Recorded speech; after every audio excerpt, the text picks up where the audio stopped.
Hi twinkle twinkle. இந்த மாதிரி ஒரு கப்பில் வந்து அரிசி மாங்காய் எடுத்துக்கோங்க. நான் வந்து அரிசி மாங்காய் எடுத்திருக்கேன். நீங்கள் வந்து எந்த ஒரு மாங்காய் வேணாலும் எடுத்துக்கோங்க. 7 வரமிளகாய் எடுத்துக்கோங்க. இந்த ஸ்பூனால் 1 ஸ்பூன் கடுகு எடுத்துக்கோங்க. அதே ஸ்பூனால் 1/4 ஸ்பூன் வெந்தயம் எடுத்துக்கோங்க. தேவையான அளவு நல்லெண்ணெய் எடுத்துக்கோங்க. தேவையான அளவு பெருங்காயத்தூள், கொஞ்சோண்டு கருவேப்பிலை, 10 சின்ன வெங்காயம் நீளமாக நறுக்கி வச்சுக்கோங்க. 15 துண்டு தேங்காய் எடுத்துக்கோங்க.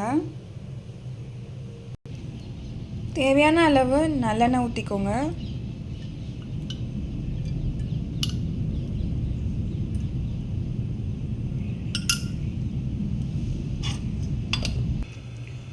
ஒரு ஸ்பூன் கடுகும் 1/4 ஸ்பூன் வெந்தயமும் போட்டுக்கலாம்.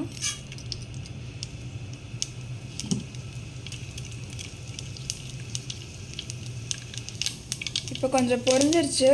அதோட வரமிளகாய் சேர்த்துக்கலாம். 7 வரமிளகாய். கொஞ்சோண்டு கருவேப்பிலை சேர்த்துக்கலாம்.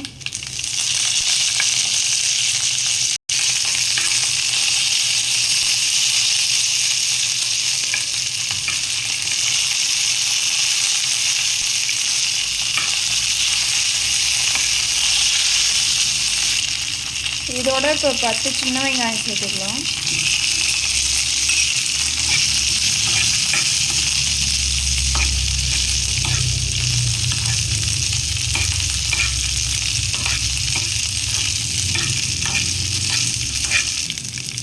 இது எல்லாமே நல்லா வதங்கியாச்சு. இது கொஞ்சம் நேரம் ஆறட்டும். ஸ்டவ் ஆஃப் பண்ணிவிடுங்க.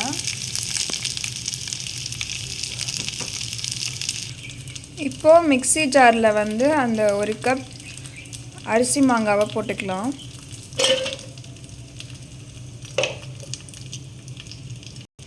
பதினஞ்சு பீஸ் தேங்காய் சேர்த்துக்கலாம்.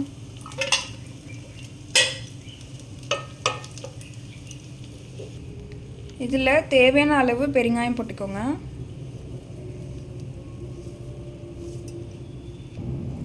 இப்போ இதை போய் 1-2 அரைச்சிட்டு வந்துடலாம்.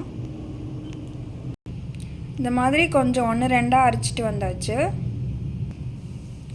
இதில் வரமிளகா, இந்த கருவேப்பிலை, சின்ன வெங்காயம் அதெல்லாம் வந்து ஆறிடுச்சு. அதோட இதை சேர்த்துக்கலாம்.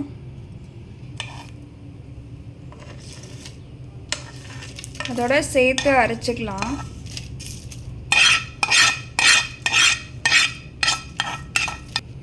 இப்போ எல்லாத்தையும் சேர்த்து 1-2 அரைச்சிட்டு வந்துடலாம்.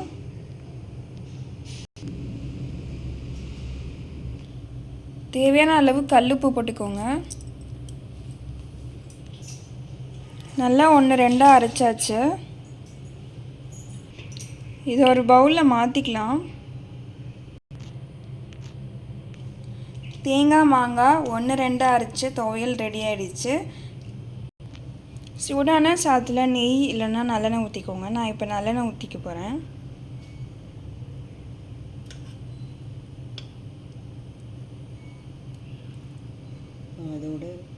அதோட அந்த துவையலை வச்சு சாப்பிடுங்க. நல்லா பிசைஞ்சு சாப்பிடுங்க.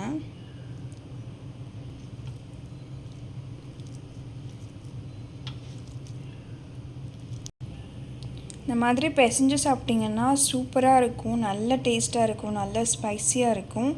இது வந்து சாதம் மட்டும் இல்லை, சப்பாத்தி, பூரி, தோசை, இட்லின்ட்டு எல்லாத்தையோடையும் சேர்த்து வச்சு சாப்பிட்லாம். சூப்பராக இருக்கும்.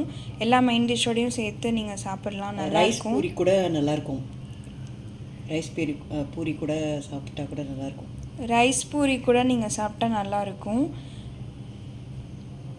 நீங்களும் செஞ்சு பார்த்துட்டு சாப்பிட்டு பார்த்துட்டு சொல்லுங்கள். தேங்க்யூ.